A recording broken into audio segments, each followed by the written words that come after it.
Hello hi అండి. ఇదైతే వేడివేడి అన్నం చెన్నంగాకు పచ్చడి. ఈ చెన్నంగాకు పచ్చడి తింటే హెల్త్కి అయితే చాలా మంచిది. జ్వరం ఉన్నా కూడా జ్వరం కొట్టేస్తుంది. ప్లస్ ఏంటంటే బాగా ఆకలి పుడుతుందండి. ఆకలి లేని వాళ్ళకు కూడా ఆకలి పుడుతుంది. హెల్త్కి అయితే మంచిది ఇది. మొన్న మా గార్డెన్లో చెన్నంగాకు చెట్టు అని చూపించాను కదా, అదే పచ్చడి ఇది.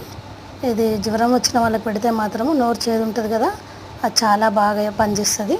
ఆకలి అనేది వాళ్ళకు కూడా అనిపిస్తుంది. జ్వరం వచ్చిన వాళ్ళకైతే ఆకలి అనిపిస్తుంది. ఇదైతే పెట్టండి ఫ్రెండ్స్, తినండి. మీకైతే దొరికితే తినండి ఫ్రెండ్స్.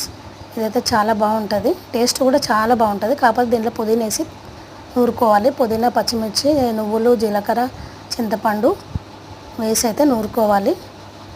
అందులో పచ్చిమిర్చి కూడా వేసుకోవాలి, ఎల్లిపాయలు, ఇలా అన్నీ వేసుకొని రుబ్బుకుంటే చాలా బాగుంటుంది. సూపర్ టేస్ట్ ఉంటుందండి. సబ్స్క్రైబ్ చేసుకోండి ఫ్రెండ్స్.